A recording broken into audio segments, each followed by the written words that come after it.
Magandang araw everyone. Welcome again to our lesson in Philippine History and Society. I am Francisco Shawson from the Social Science and Philosophy Department of Our Lady of Fatima University. For today's lesson, pag-uusapan natin ang relationship ng geography at culture sa paghubog ng historical consciousness ng mga Pilipino. Sa madaling salita, aaralin natin kung paano nakaaapekto ang kapaligiran tulad ng bundok, ilog at dagat sa kultura, pamumuhay at kasaysayan ng mga Pilipino. The physical environment greatly influences culture and identity. Sa Pilipinas, dahil tayo ay isang archipelagic country o bansang binubuo ng maraming isla, iba-iba rin ang environment ng mga komunidad. May mga taong nakatira sa kabundukan, kapatagan, tabing ilog at tabing dagat. At dahil iba-iba ang kanilang environment, iba rin ang livelihood, beliefs, traditions, at social organization nila.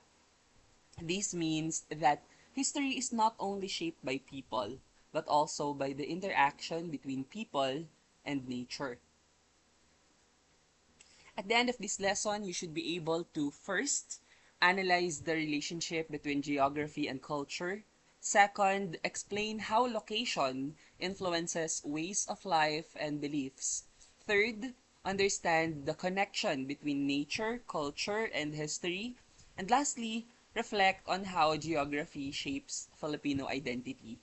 Habang pinapanood nyo ang lesson na ito, isipin ninyo kung paano nakaapekto ang lugar ng inyong tinitirhan sa inyong pamumuhay.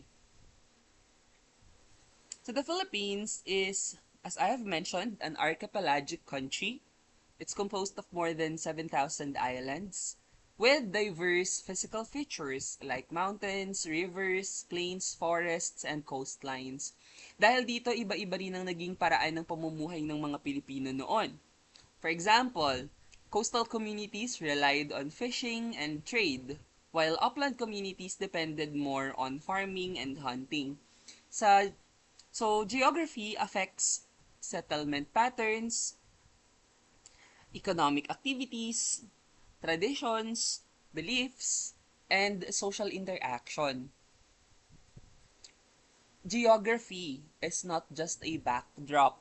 Hindi lang siya simpleng lugar kung saan nakatira ang mga tao. Instead, geography actively shapes culture, identity, economy, politics, and traditions. People adapt to their environment, and these adaptations become part of culture. In the next recorded lecture, I will be discussing specific examples, no, on how we can see clearly this relationship, no, between geography and culture. So people adapt to their environment and these adaptations become part of culture. Sa halimbawa, kung ang isang komunidad ay malapit sa dagat, natural na magiging bahagi ng kanilang culture ang fishing, seafaring, at trade katulad ng mga badyaw. Kung nasa kabundukan naman sila, maaaring farming, hunting, at strong connection with nature ang maging sentro ng kanilang pamumuhay, katulad ng mga nasa Cordillera, mga Igorots. Now let us first discuss upland communities or Ilaya. Examples of these groups are the Igorot, as I have mentioned earlier, and the Lumads. These communities are usually located in mountainous and isolated areas. Because of their environment, they practice terrace farming, remember the famous Banawe rice terraces, hunting, and gathering. They also developed strong communal values and nature-centered beliefs. Mamaya mag-discuss ako ng example.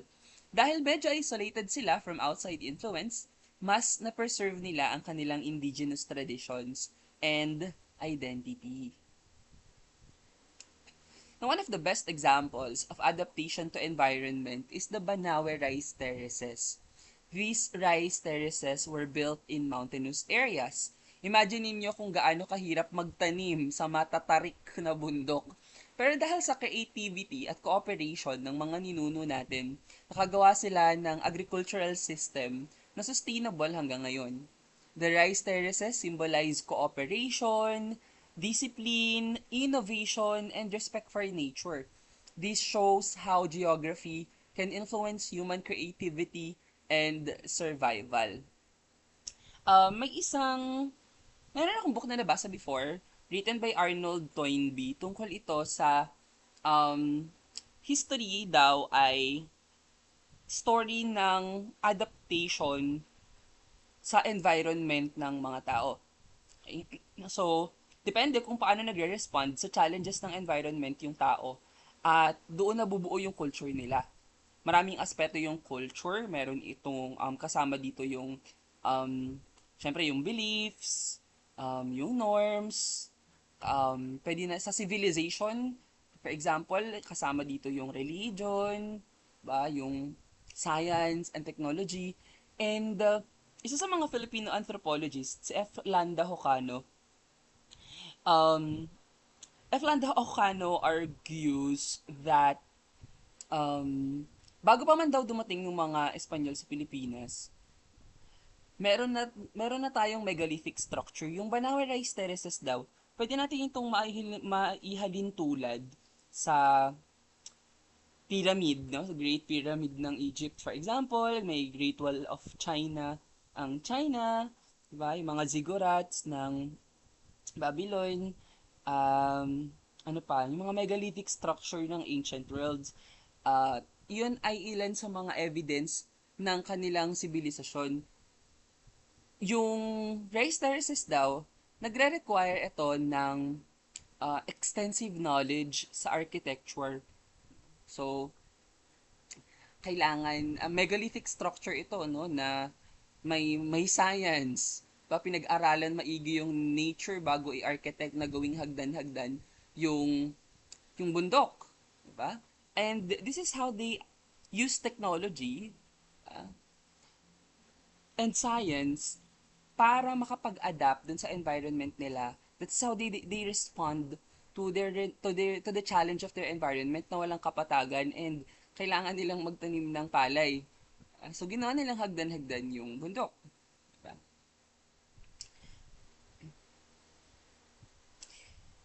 Aside from that, many upland communities also developed strong spiritual connections with nature. Yung nakikita nyo dyan na picture sa ating slide, ang tawag dyan ay bulol. Yan. So, naniniwala sila na yung bulol, na sa paligid may mga anito. Yung bulol, pinaniniwalaan nila ito na nag-guard o nagbabantay doon sa kanilang granary house. At nagpapanatili dun sa community or sa clan na meron silang masaganang ani o hindi mauubos yung kanilang supply dun sa kanilang granary house. So, pag pumunta kayo ng mga museums sa Cordillera, sa Baguio for example, yung Museo Cordillera, yan makakita kayo ng mga bulol, even in Bencab Museum, sa National Museum, sa National Museum natin, meron ding mga collections, yan, ng bulol. Naniniwala itong mga upland communities, no, mga ilaya, sa nature spirits or tinatawag nilang anito. They believe sa sacred land at rituals connected to farming and healing. For them, nature is not just a resource. It is sacred. And because of their relative isolation, maraming indigenous beliefs at traditions ang nananatiling buhay hanggang ngayon. And pag pumunta kayo sa mga rice farming communities upland sa Cordillera, makakita kayo pa din sa mga bulol, no, sa kanilang granary house.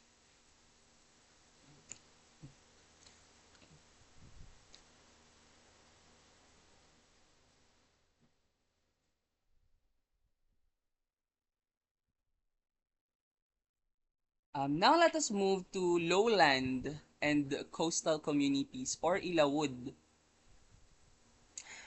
Examples of these include Tausug and Bajau. These communities were accessible through rivers and seas. And because of this accessibility, naging centers sila ng trade and migration. Mas marami silang interactions with outsiders At mas mabilis silang naka-adapt sa influences. Their livelihood often centered on fishing, commerce, agriculture, and seafaring.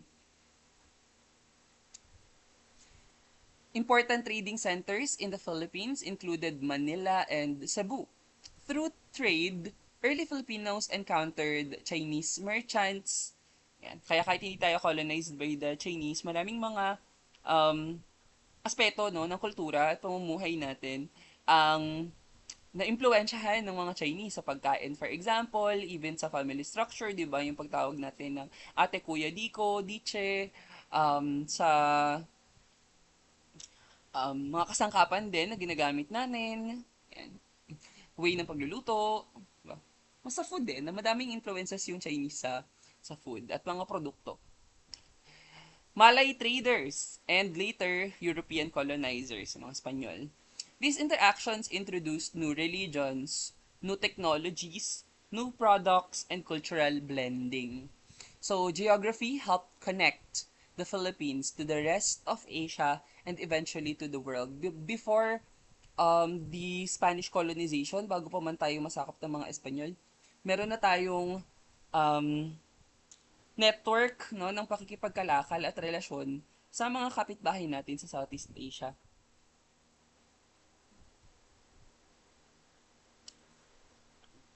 Now, let's now move to maritime geography and Islam. Kanina sabi nga natin, di ba, na because of geography and trade, yan, yung effect no, nagkaroon ng new religions, yan, isa na dito yung geography. Nakapasok yung Islam through trade, no, sa Pilipinas, palalo na dun sa southernmost part ng ating archipelago. Because coastal communities were connected through seas and trade routes, Islam spread easily in some parts of Mindanao and Sulu. Dun sa map na nakikita ninyo sa kanan ng slide, ayan, yung kulay green, dun sa may southernmost part no, ng Pilipinas, ayan yung mga majority Moro-Muslim areas in Mindanao. So, because of these, they developed trade networks, Islamic traditions spread, and political systems called sultanates. This shows that maritime geography did not only influence trade, it also influenced religion and politics. At kung nakinig kayo doon at pinanood niyo yung lesson 1 natin, di ba, isa sa mga characteristics ng historical consciousness ay yung recognition of change and continuity. Ngayon, dun sa aspeto ng continuity, nakikita natin kung paano nagstay, no, na yes, may mga pagbabago sa marami, no, ng pagbabagong nangyari sa Bangsamoro, ba?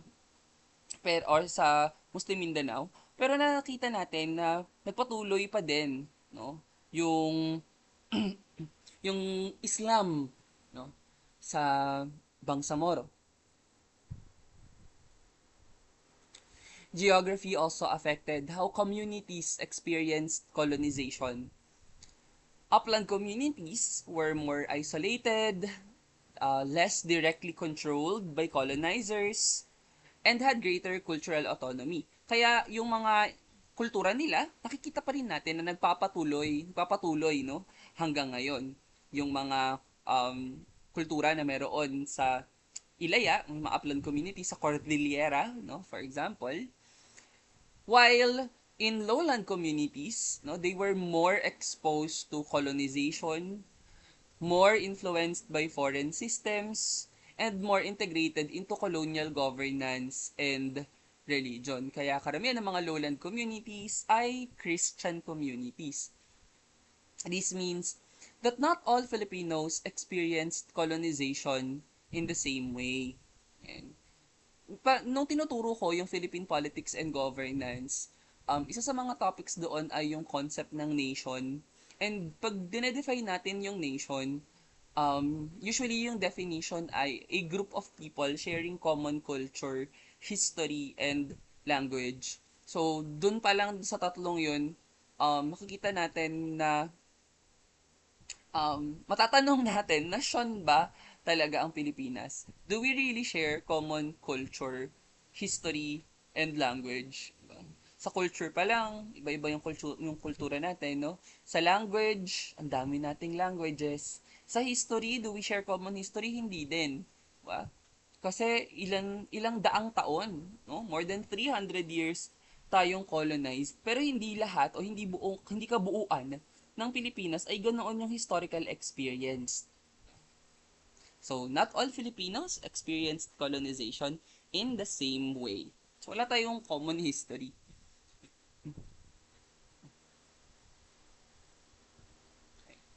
Now, let's compare upland, Ilaya, and lowland coastal communities or yung Ilawod. Upland communities lived in mountains. They were more isolated, as we mentioned earlier. They focused on farming and hunting and preserved indigenous traditions. Lowland or coastal communities naman lived near plains and seas. They were more accessible, focused on fishing and trade, and experienced stronger foreign influence. Again, geography shaped their culture and historical experiences differently. Kaya mapapansin natin, mas na-retain ng mga upland communities yung language nila. For example, hindi katulad ng mga nasa lowland or Christianized communities, no, na malaki yung nabago sa language nila. Natin.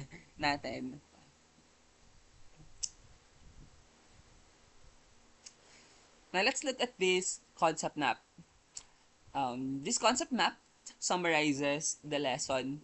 First, geography, okay, such as mountains, rivers, and seas. No? Kita natin kanina na geography affects culture.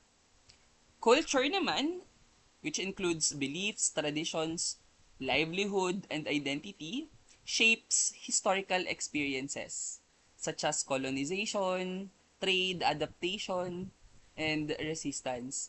And finally, dun sa may last, um, ba? Sa final part no, ng ating concept map, these experiences contribute to historical consciousness or our understanding of the connections between past, present, and future. Mas naintindihan natin, mas nakikita natin yung changes and continuity sa iba't ibang bahagi, no? Iba't ibang bahagi ng iba't ibang Pilipino, no? Gamit yung geography. Kita natin paano tayo diverse when it comes to culture kasi naintindihan natin paanong nakaapekto yung geography sa cultural diversity. Iba-iba kasi yung challenges ng environment natin. So, iba-iba yung ways natin to adapt to these challenges of the environment, which results no, to the kind of culture we have, sabi natin kanina. And yung culture affects or influences historical experience.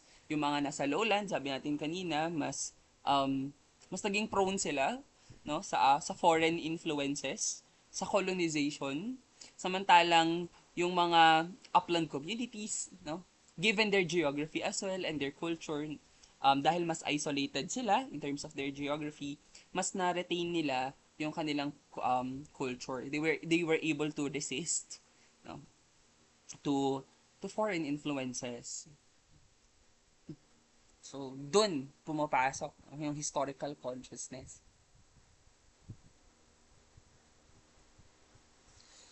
Okay. Let's now talk about geography and Filipino identity. So, nakita natin kanina that geography influenced language diversity. Daming lengguwahe, no? Sa Pilipinas. And, hindi lang yun basta dahil pulo-pulo tayo. Yung Luzon, 'di ba? Isang pulo yung Luzon. Pero iba-iba pa din yung language, no? May diversity pa rin in terms of language because of geography din. Traditions, iba-iba yung political systems. Sa Muslim Mindanao, they have sultanates, ba? May rahanate naman sa Manila, social organization and religious beliefs. And that is why there is no single Filipino experience. Iba-iba yung historical experience ng iba't ibang Pilipino. iba't ibang lugar sa Pilipinas. The identity of someone from the Cordillera may be different from someone from Mindanao or Manila. So dito tayo mas nagkakaroon ng historical consciousness pag naintindihan natin na kung paano yung geography, yung challenges ng environment nakakaapekto sa um, kung paano mag-adapt tayo sa challenges ng environment which results to cultural diversity. Philippine identity is diverse because Philippine geography is also diverse. Studying geography helps us understand why communities develop differently. So, mas nagkakaroon tayo ng pangkamalayan, pangkasaysayan, no? Nakamalayan, historical consciousness.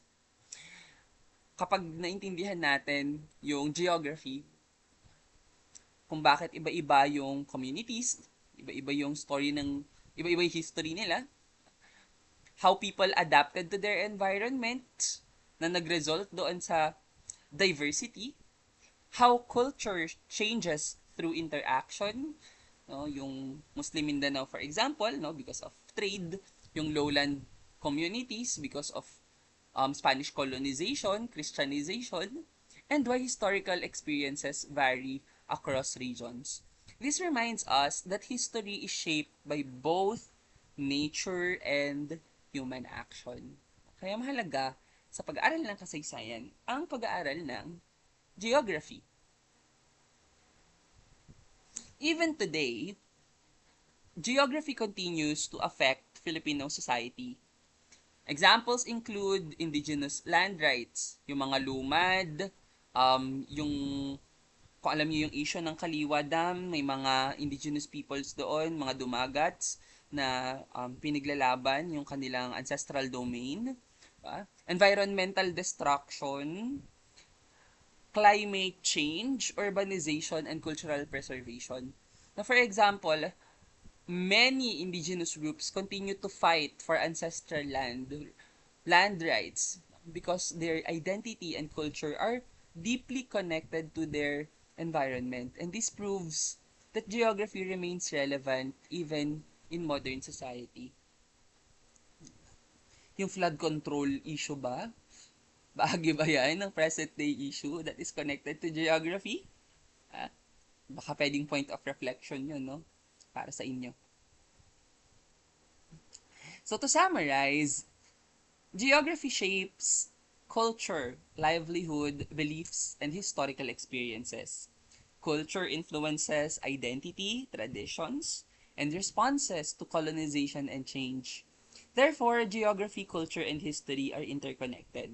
And by understanding this relationship, mas naintindihan natin ang diversity at complexity ng Filipino identity.